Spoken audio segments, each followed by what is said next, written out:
Hello everybody and welcome to this video, the continuation in the series on student exemplars. You send me your good work to info@mrbruff.com, and if I think that the viewers on this channel would gain something through having a look at it, I'll make a video about it and send you a free copy of my guide to English language and my guide to English literature. Now this student wanted to remain anonymous, but this is an analysis of Macbeth. The extract, as you can see on the screen, is Act 4, Scene 3, the point where Ross describes Scotland under Macbeth's rule.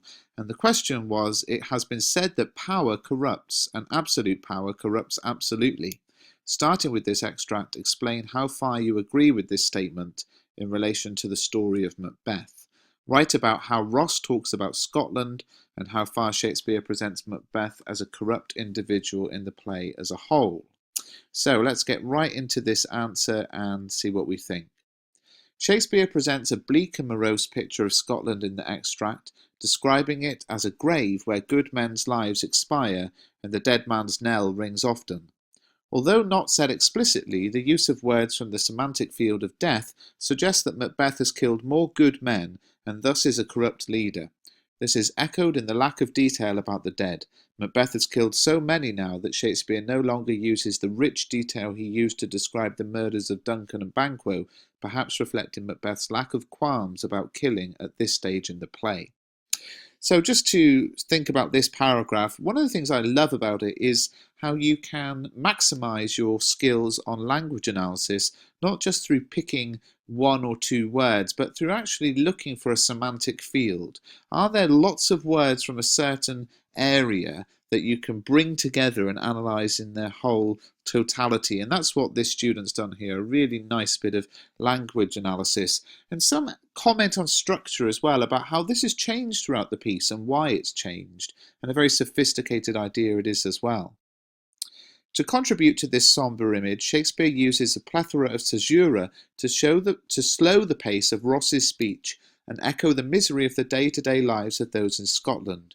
Ross remarks that Scotland cannot be called our mother, but our grave. The combination of the pause in the middle of the line and the enjambment amplify the effect of the oxymoronic juxtaposition of mother and grave, two polar opposites, one which gives life and thus has a positive connotation, and one which is associated only with death. In this way, Shakespeare contrasts the ruling of Duncan with Macbeth's rule now, adding to the image of a corrupt and an amoral leader. Well, what an amazing paragraph this is. So there's the structural analysis of caesura and enjambment, and then the language analysis of the oxymoron and the structure again of the juxtaposition. Really beautifully written paragraph. This scene takes place directly after Macbeth murders Lady Macduff and all her children. By placing the scene here, it serves to build tension for the audience, up to the moment that Macduff finds out that his family has been murdered. It seems then that this is the moment Shakespeare has decided to entirely condemn his protagonist.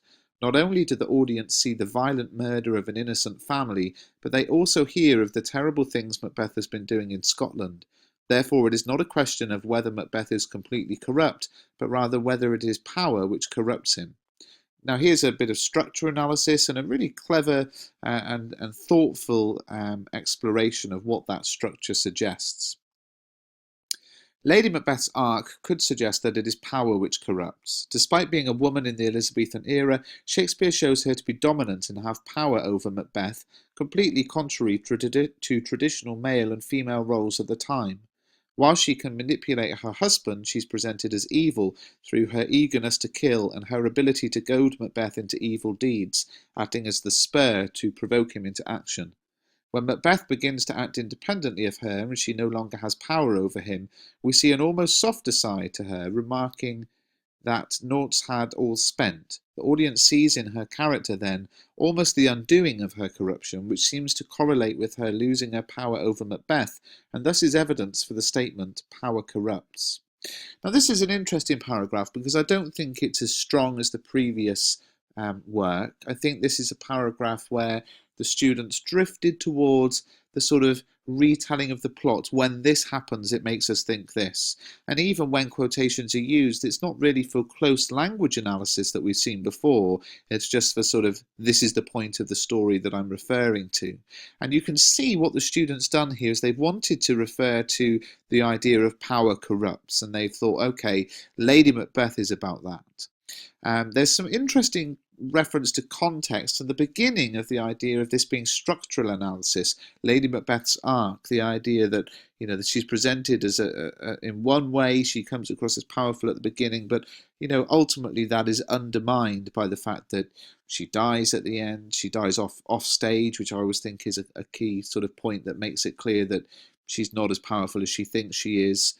She doesn't die right at the end, like Macbeth with the tragic hero. She dies, I think, is it the beginning of Act 5, which suggests that she's not the key character, not so powerful. So there's a lot of other things that could have been written here in terms of structure analysis, which would have made the same point, but made it in a much more sophisticated way.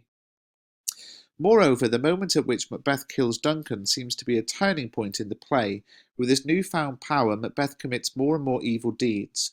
Before the murder, he has a number of doubts about following it through, even completely changing his mind and stating, "We will proceed no further in this business." To contrast, afterwards Macbeth does not tell anyone of his intentions to tell the guards, and instead it is relayed to the audience in a single sentence. So here's another paragraph similar to the previous one, I think, which is, when this happens, it makes us think this. It's got, again, a little hint that this could be structure analysis, a turning point. It's got this sort of suggestion that the contrast, it could be brought a lot more clearly into an analysis of structure. However, this evidence also points to another conclusion, that it is evil which corrupts. At the beginning of the play, Lady Macbeth is seen as the embodiment of evil. She calls upon the spirits to fill me from the crown to the top full of direst cruelty, a statement which would have been especially shocking to an Elizabethan audience. Her communication with spirits would have again been seen as a sign of her evil. The Elizabethans were particularly superstitious and wary of witchcraft. Often she is the one who provokes Macbeth into doing evil deeds, which in turn corrupts him. Furthermore, whilst Duncan's murder is still a turning point in Macbeth's character, his newfound willingness to kill could be another example of evil corrupting him. His first evil act snowballs until this point in the play, where he appears entirely wicked. The notion that evil corrupts could be seen as Shakespeare's warning to those watching his play. The idea of a cathartic effect was a common feature of the tragedy genre, and thus points to the conclusion that this is the source of Macbeth's corruption, rather than his absolute power. So here's some nice comment on genre, which now contains, which comes under AO3 context, some comment on Elizabethan audience, and again some analysis of character. It's a very strong answer. I think what I would say it's lacking overall is the coherent line of argument, a theory, an idea, which is then presented throughout the answer.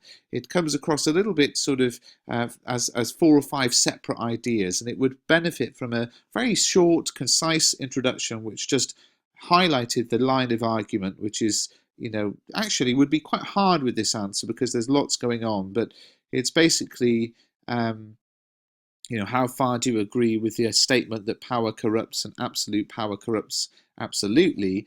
And it would be an introduction which would say something like, Shakespeare presents evidence that power corrupts. However, he undermines this suggestion through presentation that it is not only power that corrupts, or something like that. And then the whole piece would take on a structure of, here's the evidence that power corrupts for about half of the piece, and then switch to, but here's some of the other things that corrupt other than power.